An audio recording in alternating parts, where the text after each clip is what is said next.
J'ai un frère qui est sorti de l'X, un autre frère et une sœur qui ont été à Normal Sup, et moi j'étais le vilain petit canard de la famille. Ah bon? Ils croyaient que j'étais bon à rien. Je me suis démerdé quand même. J'ai été chômeur intellectuel pendant 4 ans. Puis, comme le service des chômeurs intellectuels était dirigé par des trotskistes, le ministre du Travail communiste a fermé la boutique. Je me suis trouvé dans le lac. Mais on m'a récupéré dans un programme de formation de chercheurs à l'Orstom, ce qui était l'Orstom de l'époque, l'IRD aujourd'hui. Alors en 1947, on m'a foutu dans un bateau pendant 3 mois pour rejoindre la Nouvelle-Calédonie. Mais en Calédonie, je n'allais jamais chez les Blancs, chez les colons. Je n'allais exclusivement que dans les villages kanaks. J'étais payé pour ça.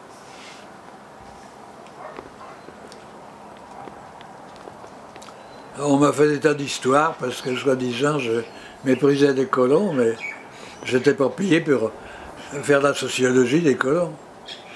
J'étais payé pour faire l'ethnographie des Mélanésiens, pour savoir ce qui se passait. On avait interdit le beurre aux Kanaks. Les colons avaient dit les Kanaks ne s'intéressent pas au beurre. Mais c'est pas vrai. Alors, comme on leur avait supprimé le beurre, ils étaient obligés d'acheter au marché noir. Aux colons qui avaient dit que le beurre n'intéressait pas les Kanaks. C'était une combine.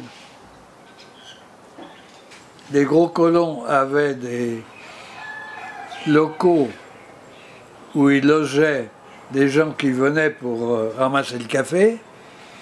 Il y avait des maisons pour les hommes et il y avait des maisons pour les femmes, avec des bas-flancs. Et les maisons pour les femmes, les jeunes colons allaient les violer la nuit, sous menace de les faire emprisonner si elles ne se laissaient pas faire. Et les gendarmes fermaient les yeux. Le conseil général était uniquement européen. Et il était constitué des gens élus par les colons qui s'envoyaient des bonnes femmes. À vous parler, ça, comme ça, le conseil général ne pouvait pas délibérer sur le sujet.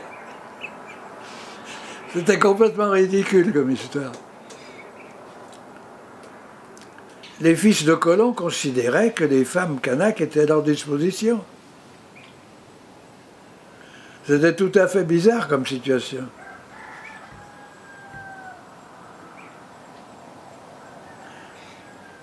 Même les colons d'Algérie ne s'envoyaient pas les femmes arabes comme ça. Ils faisaient attention parce qu'ils avaient peur de couteaux.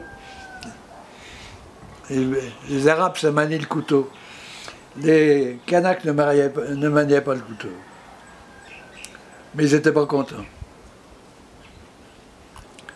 J'ai négocié avec la Chambre de commerce et d'industrie pour que les Kanaks touchent les allocations familiales au même taux que les Européens.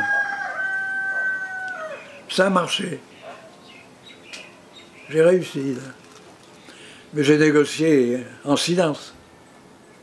Et alors, les élus européens disaient que les Kanaks allaient boire l'argent. Moi, je disais, ils vont dépenser leur argent dans le système commercial existant, tenu par les Européens.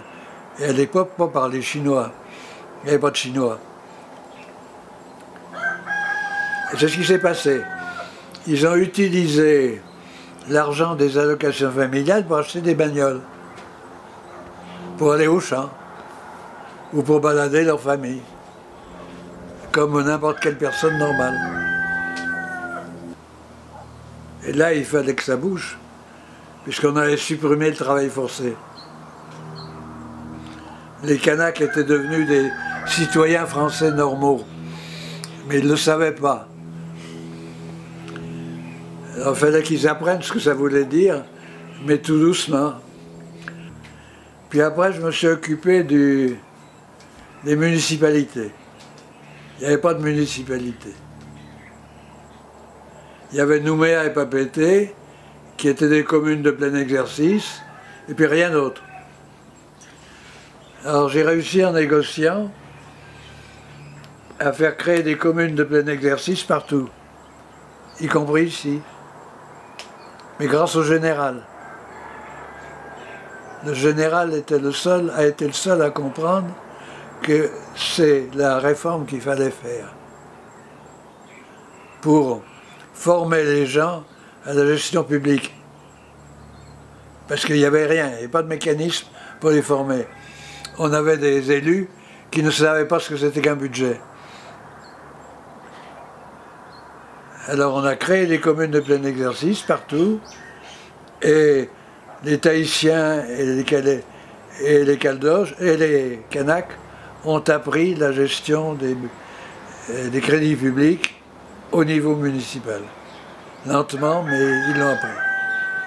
Et on a eu des municipalités Kanaks qui étaient mieux gérées que des municipalités européennes. Mais il a fallu que De Gaulle intervienne. Alors comme j'avais des moyens de le toucher, ça a marché.